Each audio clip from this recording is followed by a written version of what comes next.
निर्विघ्नं कुरु मे देव सर्वकार्येषु सर्वदा। ओम श्री हनुमान जी महाराज की जय। मनोजवं मारुततुल्यवेगं जितेन्द्रियं बुद्धिमतां वरिष्ठं वातात्मजं वानरयूथमुख्यं श्रीरामदूतं शरणं प्रपद्ये। सौनु करो कल्याण हे दयालु प्रभु, सौनु करो कल्याण। ओम श्री गायत्री माता की जय। ओम श्री सोमनाथ महादेव की जय। ओम श्री भारत माता की जय। वंदे वेद मातरम श्री भागवत भगवान जी महाराज की जय। आज 30મી ઓગસ્ટ છે। આવતીકાલે ઓગસ્ટ મહિનો પૂરો થાય। આજે ભાદરવા સુદ સાતમ છે, એટલે ચોથ, પાંચમ, છઠ અને સાતમ। આજે ચોથો દિવસ છે ગણેશ ઉત્સવનો। ગણપતિ મહારાજ હનુમાનજી મહારાજના ચરણોમાં વંદન સાથે શ્રી ડોંગરેજી મહારાજ સુખદેવજી મહારાજના ચરણોમાં વંદન સાથે આપણે શ્રી કૃષ્ણ પરમાત્માને સરસ રીતે આપણે કથા સંભળાવીએ। આજની કથા આપણે આપણા પિતૃઓને સસ્નેહ અને સ્મિત હાસ્ય સાથે સંભળાવીએ છીએ। ભાદરવા મહિનામાં આપણા પિતૃઓને યાદ કરી સ્મરણ સાથે એને સંપૂર્ણપણે સદગતિ મળી જાય, આપણા ઉપર અમીવૃષ્ટિ કૃપા દ્રષ્ટિ વરસાવતા રહે એવા તમામ પૂર્વજોને વડીલોને નમસ્કાર સાથે ઓમ નમો ભગવતે વાસુદેવાય। શ્રીમદ ભાગવત રસામૃત પૂજ્ય ડોંગરેજી મહારાજની આ કથા એમના જ શબ્દોમાં આપણે વર્ણન કરવા જઈ રહ્યા છીએ। 10મા સ્કંદમાં શ્રી કૃષ્ણ કથા ગંગા છે। પરમાત્મા શ્રી કૃષ્ણ રસમય છે, અતિ મધુર રસ એ જ પરમાત્મા શ્રી કૃષ્ણનું સ્વરૂપ છે। સંસાર નીરસ છે, પરમાત્મા રસમય છે। કેટલાક લોકો એવું માને છે કે બંગલો કેવો સરસ બાંધ્યો છે। બંગલો તો ખૂબ સરસ છે, મજા જ આવી જાય, પણ જ્યારે 4 ડિગ્રી તાવ આવે એકદમ 104, 105, 106 ત્યારે બંગલો આપણને સરસ લાગે છે। સામે મેવા મીઠા મૂક્યા હોય તો સારા લાગે ન લાગે। સાધારણ માનવ અજ્ઞાનથી એવું સમજાય છે કે સંસાર રસમય છે, સંસાર સરસ છે, સંસાર સરસ નથી। રસમય તો પરમાત્મા શ્રી કૃષ્ણ છે, શ્રી કૃષ્ણ પ્રેમ રસનું સ્વરૂપ છે। આ સંસારમાં જેટલા રસ છે તે રસ ભોગવવા પછી માનવ નીરસ બને છે। તમે જે રસનો ઉપયોગ ન કરો તો તમને મીઠો લાગશે, પણ રસ ભોગવવા પછી તે રસમાંથી મન હટી જશે। સંસારના બધા જ રસ એવા છે કે રસ ભોગવવા પછી મન નીરસ બની જાય। આ પ્રેમ રસ એવો મધુર રસ છે કે આ રસ ભોગવા પછી જીવ રસમય બને છે। સંસારમાં જેટલા રસ છે તે સર્વમાં ભોગ્ય અને ભોગતા એમ બે છે, દ્વૈત છે। આ પ્રેમ રસ એવો મધુર રસ છે કે આ રસનો ઉપયોગ કરનાર ભોગતા મટીને રસ રૂપ થઈ જાય છે। એ રસનો સ્વાદ શંકર જાણે કે જાણે સુખ જોગી રે, કંઈ એક જાણે વ્રજની રે ગોપી, જાણે નરસૈયો ભોગી રે। ભૂતળ ભક્તિ પદાર્થ મોટું બ્રહ્મલોકમાં નાહી રે। સંસારમાં જેટલા રસ છે એ સઘળા રસમાં મીઠાશ ઓછી છે, કડવાશ કંઈક વધારે છે। ચારે બાજુ આમ તો કડવાશ જ છે, કોકની એકબીજાની કાપી જ ચાલે, કડવાશ કંઈક વધારે છે। અને તેથી સંસારના રસ ભોગવા પછી રસમાં અરુચિ આવે છે અને તે રસ તુચ્છ લાગે છે, તે રસમાંથી મન હટી જાય છે। સંસારના બધા રસોમાં કડવાશ જ વધારે છે। આ જીવની કોઈને કોઈ રસમાં રુચિ હોય છે।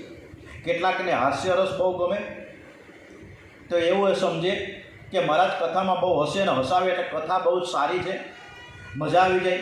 અરે કથા હસવા માટે નથી, કથા કોઈ મનોરંજનનું સાધન નથી। કથા સાંભળ્યા પછી થોડુંક દુઃખ થવું જોઈએ। આજ સુધીનું મારું જીવન કેવું ગયું, મેં પરમાત્માને માટે શું કર્યું? કંઈ કર્યું જ નથી। કથામાં હાસ્ય રસ તુચ્છ માન્યો છે. જે માણસ કથામાં બહુ હસે એનું મન બગડે છે. બહુ હસે તે સારું નથી. આપણા શાસ્ત્રોમાં લખ્યું છે કે જે બહુ હસે તે રડવાની તૈયારીમાં જ છે. હાસ્ય રસમાં મીઠાશ ઓછી છે, કડવાશ વધારે છે. કેટલાકને વીર રસ વધારે ગમે છે. મારામારીની કથા હોય એટલે તેને મજા આવી જાય. વીર રસમાં મીઠાઈ ઓછી છે, કડવાશ વધારે. કેટલાકને શૃંગાર બહુ ગમે છે. શૃંગારમાં બહુ મીઠાશ છે એવું તે સમજે છે. આરંભમાં મીઠાશ છે એવું લાગે છે, પણ શરીર દુર્બળ થઈ ગયા પછી શૃંગારમાં મીઠાશ લાગશે નહીં, કડવાશ લાગશે. લગ્ન થયા પછી ઘરમાં બધી જ અનુકૂળતા હોય તો પતિ પત્નીને એવું લાગે છે કે અમને સ્વર્ગનું સુખ મળ્યું છે, અમે બહુ સુખ ભોગવી રહ્યા છીએ. 2-4 બાળકો થયા પછી શરીર દુર્બળ થાય, શરીર બગડે પછી ખબર પડે કે સ્વર્ગનું સુખ ભોગવું નથી, મેં તો ચામડાનું સુખ ભોગવું છે. મારી બુદ્ધિ બગડી હતી, મને માયાએ છેતરો હતો, મને સાચું સુખ મળ્યું જ નથી. સંસારના રસોમાં મીઠાશ બહુ ઓછી છે, કડવાશ જ વધારે છે. પ્રેમ રસ એવો મધુર રસ છે કે પ્રેમ રસમાં જરાય કડવાશ નથી, અતિશય મીઠાશ છે. કળિયુગના લોકોએ પ્રેમ શબ્દને બહુ બગાડ્યો છે. લોકો મોહને જ પ્રેમ સમજે છે. મોહ અને પ્રેમનો આકાર થોડો સરખો છે, પણ પ્રકારમાં ઘણો ભેદ છે. ભોગવાની ઈચ્છાને મોહ કહે છે. મોહ ભોગ માગે છે અને પ્રેમ ભોગ આપે છે. ગુલાબનું ફળ દેખાય એવી ઈચ્છા થાય કે ઉઠાવીને નાક પાસે લઈ જઈએ, એને મોહ કહેવાય. એ ગુલાબનું ફૂલ દેખાયું અને ભાવના જાગે કે આજે હું શ્રીનાથ દ્વારા જાઉં અને ઠાકોરજીના ચરણોમાં સમર્પિત કરું, એને પ્રેમ કહેવાય. મોહમાં સુખ ભોગવવાની ભાવના છે, પ્રેમમાં ત્યાગ છે. શરીર રોગી થાય, બગડી જાય તો મોહ રહેતો નથી, પણ શરીર બગડે છતાં પ્રેમનો વિનાશ થતો નથી. મોહ મરે છે, પ્રેમ અવિનાશી છે. મોહમાં મિલનની બહુ ઉતાવળ હોય છે, પ્રેમમાં અતિશય ધીરજ હોય છે. મોહ સંયોગમાં જ પુષ્ટ થાય છે, પ્રેમ વિયોગમાં જ પુષ્ટ થાય છે. મોહ દેહનો ધર્મ છે, પ્રેમ એ પરમાત્માનું દિવ્ય સ્વરૂપ છે. શ્રી કૃષ્ણ પ્રેમ રસનું સ્વરૂપ છે. કૃષ્ણ કથા જે વારંવાર સાંભળે છે પ્રેમથી, શ્રી કૃષ્ણ હરે કૃષ્ણ હરે કૃષ્ણ કૃષ્ણ કૃષ્ણ હરે હરે હરે રામ હરે રામ રામ રામ હરે હરે હરે કૃષ્ણ કૃષ્ણ કૃષ્ણ હરે હરે. આ રીતના કીર્તન કરતાં કરતાં તન્મય બને છે. એના મનને ભગવાન ધીરે ધીરે ખેંચી લે છે. શ્રી કૃષ્ણની આકર્ષણ શક્તિ કંઈક અલૌકિક છે. ભગવાન મનનું આકર્ષણ કરી પ્રેમ રસનું દાન કરે છે. આ રસનો અનુભવ કરનાર રસમય બને છે. ભોગ્ય અને ભોગતા એવો દ્વૈત ભાવ ત્યાં રહેતો નથી. એ પરમાત્માની સાથે એક રૂપ થઈ જાય છે. અલૌકિક પ્રેમ રીસની કથાનો એ 10મા સ્કંદમાં આરંભ થવાનો છે. 10મા સ્કંદની લીલા અતિ મધુરી લીલા છે. સુખદેવજી મહારાજે બધું જ છોડ્યું છે, પણ કૃષ્ણ કથા છોડતા નથી. એમને લંગોટીની પણ જરૂર રહી નથી. એ પૂર્ણ નિર્વિકાર છે, નિર્વસન છે. આ પુરુષ છે, આ સ્ત્રી છે, એવો ભેદભાવ એનામાં છે જ નહીં. એમને તો આખું જગત બ્રહ્મ રૂપે ભાસે છે. કેટલાક યોગીઓ જ્ઞાની પુરુષો આંખ બંધ કરીને બેસે ને તો એને જ્યોત દેખાય છે, પરમાત્મા દેખાય છે, પણ આંખ ઉઘાડી કે એને જગત દેખાય છે. જેને આંખ બંધ કર્યા પછી પરમાત્મા દેખાય અને આંખ ઉઘાડ્યા પછી જગત દેખાય, એનું જ્ઞાન છે ને કાચું જ્ઞાન કહેવાય. ઉઘાડી આંખે પ્રાણાયામ કર્યા વિના જેને પરમાત્મા દેખાય છે, જગત દેખાતું નથી, એનું જ્ઞાન સાચું છે. સુખદેવજી મહારાજને ઉઘાડી આંખે જગત દેખાતું નથી, પરમાત્મા દેખાય છે. મહાપુરુષે સમાધિના 2 ભેદ માન્યા છે, જડ સમાધિ અને ચેતન સમાધિ. જડ સમાધિમાં યોગીઓ મનને જબરદસ્તીથી પકડીને બ્રહ્મરંધ્રમાં લઈ જાય છે, સમાધિ લગાડે છે અને મનને જબરદસ્તીથી પકડે છે. એ બહુ સારું નથી. મહાભારતમાં પરાશર મહર્ષિની કથા છે. પરાશર ઋષિ બ્રહ્મચિંતન કરતા હતા. પરાશર મહર્ષિ મનને જબરદસ્તીથી પકડીને બેઠા હતા. એમણે 60,000 વર્ષ સુધી સમાધિ લગાડી હતી. પણ એકવાર એવું થયું કે 60,000 વર્ષ પછી તે એક નાવડીમાં બેઠા એક સાધારણ કન્યા નાવડી ચલાવતી હતી. એ કન્યાને જોતા ઋષિની આંખમાં મનમાં પાપ આવ્યું. આંખ ઉગાડ્યા પછી, પ્રાણાયામ છોડ્યા પછી પણ મન શાંત રહેવું જોઈએ. મનને જબરદસ્તીથી પકડે અને મન કોઈ વખત ખાડામાં ઉતારે છે, મન દગો કરે છે. મનને પ્રેમથી સમજાવીને પ્રભુના માર્ગમાં વાળો. તમે બધા ગુરુ છો. મન તમારું છે ને શિષ્ય છે. બીજા બધાને સમજાવવાની ભાંજગઢમાં જાજુ બહુ પડવું નહીં. તમને જ્યારે ફુરસદ મળે ત્યારે શાંતિથી તમારા મનને સમજાવો. તમે મનને સમજાવો તો જ મન સુધરશે. તમારા મનને બીજો કોઈ સમજાવી નહીં શકે. તમારું મન તમને જ દેખાય છે. તમારું મન બીજા કોઈને દેખાતું નથી. વ્યવહારમાં લોકો બોલે છે કે મારું મન બગડ્યું છે. મન બગડ્યું એ જેને દેખાય છે તે તમે છો. તમે તન નથી, તમે મન નથી. તમે બગડેલા તન અને મનને સુધારનાર શુદ્ધ ચેતન આત્મા છો. તમારા મનને બીજો કોઈ સુધારી શકે એમ નથી. તમારે જ સુધરવાનું છે. મનને વારંવાર સમજાવો કે સંસારના વિષયોમાં વિષ છે. ઝેર ખાય તો તે એક જ વાર મરે છે, પણ વાસના એવું ઝેર છે કે અનેક વાર મારે છે. વાસના ભયંકર વિષ છે. તે આ જન્મમાં પણ મારે છે અને બીજા જન્મમાં પણ મારવા આવે છે. જ્ઞાન અને ભક્તિને એવા વધારો કે વાસનાનો વિનાશ થાય અને વાસનાનો વિષ મનમાં રહી જાય તો તે બીજો જન્મ પણ બગાડે. મનને સમજાવવાથી ધીરે ધીરે મન સુધરે છે. કલ્પના કરો કે એક સમયનો તમારો કોઈ શત્રુ કારણવશાત, કોઈ સંજોગો અનુસાર તમારો મિત્ર થયો. એક દિવસ તે તમારા ઘેર આવ્યો અને 5 લાડુ તમને આપતા કહ્યું કે આ પ્રસાદ છે, તું ખા. એ પ્રસાદ આપીને તો ગયો. તમને ભૂખ પણ લાગી છે. લાડુ ખાવા માટે તમે તૈયાર થયા છો અને એ જ સમયે તમારો આ ખાસ કોઈ મિત્ર આવીને કહે કે આ લાડુ તું ખાઈશ નહીં, મને શંકા છે કે એમાં ઝેર ભેળવેલું છે. આ લાડુમાં વિષ છે એવી ખબર પડે તો મને એકદમ હટી જશે.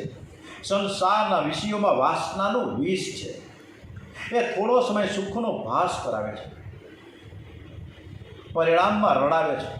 મનને વારંવાર સમજાવીને પ્રભુના માર્ગમાં વાળો. આના પર જબરદસ્તી ના કરો. સમાધિ જળ ન હોવી જોઈએ, ચેતન હોવી જોઈએ. સમાધિ તો સહજ લાગવી જોઈએ. ગોપીઓની સહજ સમાધિ છે અને તેથી સુખદેવજી મહારાજ ગોપીઓની કથા કરે છે. સુખદેવજી મહારાજ સંન્યાસી મહાત્માઓના આશ્ચર્ય થઈ ગોપીઓના વખાણ કરે છે. કેટલીક ગોપીઓ તો પરણેલી છે. ગોપીઓનો વસ્ત્ર સંન્યાસ નથી, ગોપીઓનો પ્રેમ સંન્યાસ છે. કપડાં ભગવા કરીને સંન્યાસ ગ્રહણ કરે તો એ ઠીક છે. ખરું તો એ છે કે મન ભક્તિના રંગે અંદરથી ખૂબ રંગાવવું જોઈએ. મન વસ્ત્ર સંન્યાસ કરતા પ્રેમ સંન્યાસ શ્રેષ્ઠ છે. ગોપીએ ઘર છોડ્યું નથી, પણ ગોપીના મનમાં ઘર નથી. ગોપીના મનમાં શ્રી કૃષ્ણનું સ્વરૂપ સ્થિર થયું છે. ગોપીઓની સહજ સમાધિ છે. ગોપીઓ નાક પકડતી નથી અને પ્રાણાયામ પણ કરતી નથી. યોગીઓની સમાધિમાં ઇન્દ્રિયો સાથે ઝઘડો છે. શ્રી કૃષ્ણ લીલામાં ઇન્દ્રિયોની સમાધિના સહજ માર્ગમાં વાળવાની આ કથા છે. ગોપીઓને અનાયાસે સમાધિ લાગે છે. કૃષ્ણ કથામાં એવી શક્તિ છે કે વક્તા વિવેકથી ભગવાનનું બરાબર સ્મરણ કરતા કરતા કથા કરે તો વક્તાને યાદ નથી રહેતું કે આ ગામનું નામ શું છે, હું ક્યાં ગામમાં બેઠો છું, હું ક્યાં છું, હું કોણ છું, ક્યાંથી આવ્યો છું. શ્રોતાઓ શાંતિથી આ કથા સાંભળે તો પણ જગતને ભૂલી જાય. કૃષ્ણ કથામાં એવી શક્તિ છે કે તે અનાયાસે જગતને ભૂલાવે છે. જગતમાં રહીને જગતને ભૂલી જવું એ ખરો આનંદ છે. અને ખરો આનંદ છે ને એ આપણે જગતમાં શોધીએ છીએ, પણ જગતમાં આ ખરો આનંદ છે જ નહીં. જગત ભૂલાય ત્યારે જ આનંદ પ્રગટ થાય છે. સંસાર સુખ અને દુઃખથી ભરેલો છે. જ્યાં સુખ છે ત્યાં દુઃખ છે. જ્યાં સુખ છે ત્યાં દુઃખ આપમેળે આવે જ છે. આનંદ સુખ અને દુઃખથી પર છે. આનંદ જગતમાં નથી, જગત ભૂલવામાં છે. કૃષ્ણ લીલામાં એવી દિવ્ય શક્તિ છે કે પરમાત્માના દર્શનમાં તન્મયતા થાય છે, દિવ્ય આનંદ પ્રગટ થાય છે. સુખદેવજી મહારાજ તેથી કૃષ્ણ કથા કરે છે. સુખદેવજીને કોઈ સ્વાર્થ નથી. સુખદેવજી મહારાજને કૃષ્ણ કથા કરવાથી શું લાભ છે? જો જે આનંદ સુખદેવજીને સમાધિમાં મળે છે એ જ આનંદ એ જ આનંદ તેને કૃષ્ણ કથામાં પણ મળે છે. આ કથા એવી મધુર છે, અનાયાસે જગતની વિસ્મૃતિ કરાવે છે. કૃષ્ણ કથા યોગીઓને આનંદ આપે છે અને ભોગી જીવને પણ આનંદ આપે છે. કૃષ્ણ સમાન કોઈ મહાન યોગી થયો નથી. શ્રી કૃષ્ણ સમાન કોઈ મહાન ભોગી પણ થયો નથી. યોગી ભોગી થવા જાય તો તેનું પતન થશે. ભોગી યોગી થઈ શકે નહીં, રોગી થઈ જશે. યોગ અને ભોગ બંને એકમેકની વિરુદ્ધ છે, પણ શ્રી કૃષ્ણમાં બંનેનો સમન્વય છે. શ્રી કૃષ્ણમાં બંને પરિપૂર્ણ દેખાય છે અને તેથી શ્રી કૃષ્ણ દેવ નથી, શ્રી કૃષ્ણ એ પરમાત્મા છે. દ્વારિકામાં રોજ 56 ભોગ આરોગે. બેટ દ્વારકામાં તમે ગયા છો ત્યાં તો ભોગની કોઈ ગણતરી જ નથી. સત્યભામાજીને ભોગ લાવે, સત્યભામાજી પણ ભોગ લાવે, જાંબુવંતજી પણ લાવે, રાધાજી લાવે, લક્ષ્મીજી લાવે, વૈષ્ણવ લાવે, જે કંઈ આવે તે બધું જ ભગવાન રોજ રોજ આરોગે છે. આટલું બધું આરોગે પણ એમને કોઈ દિવસ અજીર્ણ થતું નથી. 56 ભોગનો પ્રસાદ તમે 3-4 દિવસ લેશો તો તમારી દશા શું થશે? છેલ્લો વરઘોડો આપણો નીકળી જાય, માંદા પડી જાય. શ્રી કૃષ્ણ મહાભોગી છે અને શ્રી કૃષ્ણ મહાયોગી પણ છે. 16,000 રાણીઓના 2 સ્વામી છે. એમને કામનો સ્પર્શ નથી, તેથી તો શ્રી કૃષ્ણનું નામ છે અચ્યુત. શ્રી કૃષ્ણ મહાયોગી છે, એમને વૃદ્ધાવસ્થા વળગે નહીં. શ્રી કૃષ્ણ લીલામાં યોગીઓને આનંદ થાય છે, ભોગીઓને પણ આનંદ થાય છે.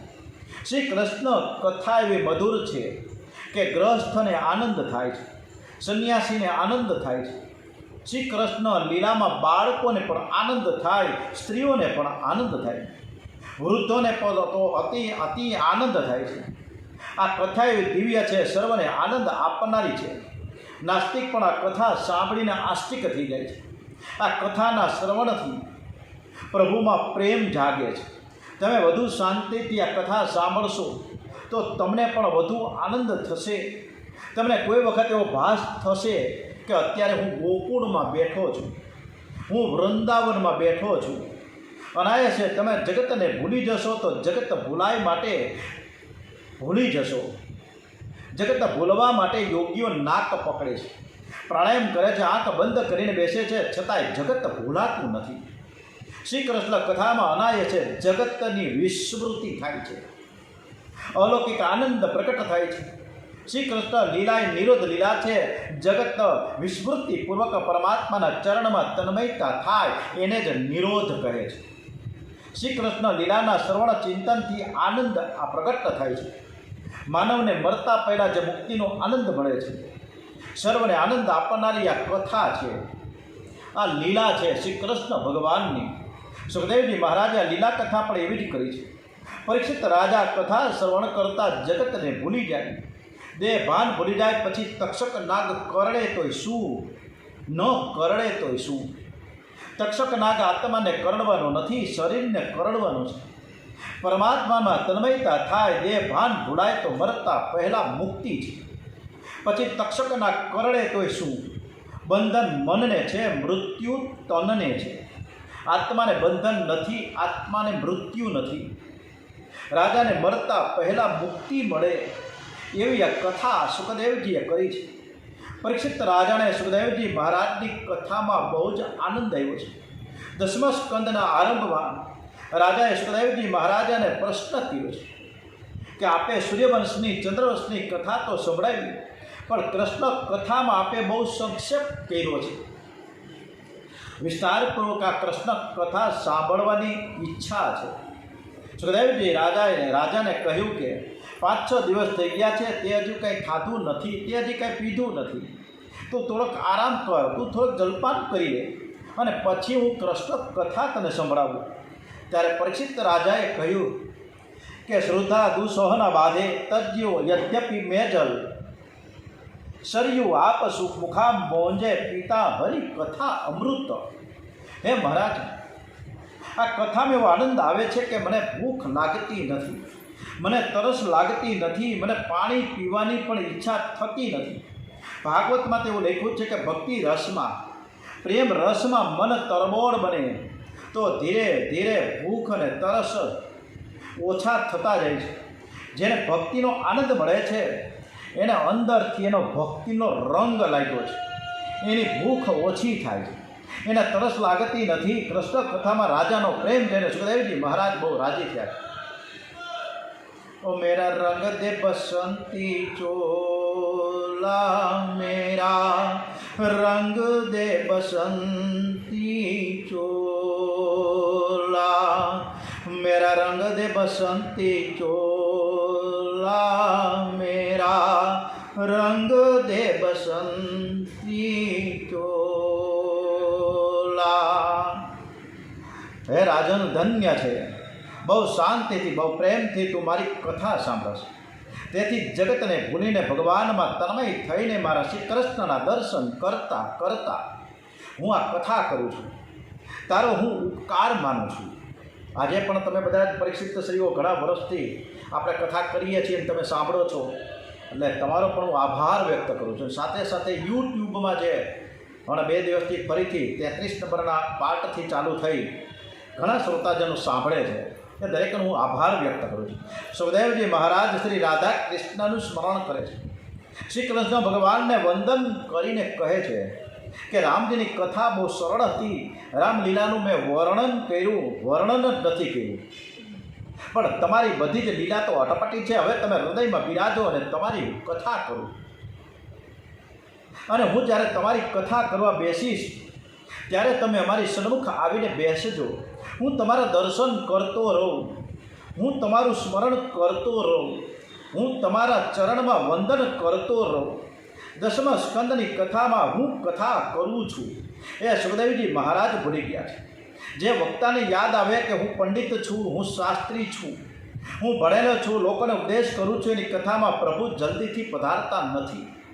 વક્તા કૃષ્ણ કથા કરતા કરતા શ્રી કૃષ્ણ દર્શન સ્મરણમાં હું કથા કરું છું. એ પણ જ્યારે ભૂલી જાય છે ત્યારે એના મુખથી ભગવાન કથા કરે છે. 10મા સ્કંદની કથામાં સુખદેવજીના હૃદયમાં શ્રી કૃષ્ણનું સ્વરૂપ સ્થિર થયું છે. સુખદેવજી મહારાજને સમાધિ લાગી ગઈ છે. 10મા સ્કંદની કથા કરનાર શ્રી કૃષ્ણ છે. સુખદેવજી કથા તો સાંભળે જ છે, ફક્ત શ્રી કૃષ્ણ કથા પ્રગટ થઈ ગઈ છે. અને જ્યારે પ્રગટ થઈ એ દિવસથી ભાગીરથી ગંગાનો મહિમા ઓછો થઈ ગયો. ભાગીરથી ગંગામાં લોકો સ્નાન કરે છે, બહુ સારું છે. તીર્થોમાં સ્નાન કરવાથી પાપ બળે છે, પણ મન શુદ્ધ થતું નથી. કેટલાક લોકો ચારે ધામની યાત્રા કરીને આવે છે, પણ એમનો સ્વભાવ જરાય સુધરતો નથી, એમનું મન શુદ્ધ થતું નથી. કૃષ્ણ કથા ગંગામાં જે બરાબર ડૂબકી લગાવે છે, ધીરે ધીરે એના મનનો મેલ ધોવાઈ જાય છે. કૃષ્ણ કથા ગંગામાં જે સ્નાન કરે એનો સ્વભાવ સુધરે છે, એને ભક્તિનો રંગ લાગી જાય છે. એટલે જ આપણે ઘણા ગાયું ને કે મેરા રંગ દે બસંતી ચોલા, મેરા રંગ દે બસંતી ચોલા. મધુરમાં મધુર છે ને મંગલમાં મંગલ, પરમ પવિત્ર છે હરિનામ કેવલ. બ્રહ્માથી માંડે સહુ માયામય છે, ફક્ત એક સત્ય માતાએ બંધો. જે શીખો વાળે લેવા હરે નામ કેવલ, ન વિશ્વાસ ક્યારે ખૂટે શ્વાસ માટે. બચપણથી લેવું હરે નામ કેવલ, કરે પ્રેમે ભક્તો ભજન ધૂન કીર્તન. પ્રભુ આવે સુણવા હરે નામ નામ કેવલ મૂકી નામ રત્નો લીધા કાચ વિષય ગ્રસે શોક દુઃખ હરે નામ કેવલ જગત તૃણ જેવું પ્રભુ એક આધાર છે સચેદાનંદ હરે નામ કેવલ મધુરમાં મધુર છે અને મંગલમાં મંગલ. ઓમ શ્રી કૃષ્ણ કનૈયાલાલ કી જય. ઓમ શ્રી બાલકૃષ્ણલાલ કી જય. શ્રી ડોંગરેજી મહારાજ કી જય. શ્રી સુખદેવજી મહારાજ કી જય. શ્રી ભારત માતા કી જય. ઓમ શ્રી ભાગવત ભગવાનજી મહારાજ કી જય. ઓમ નમો ભગવતે વાસુદેવાય. ઓમ નમઃ પાર્વતી પતે. હર હર હર મહાદેવ.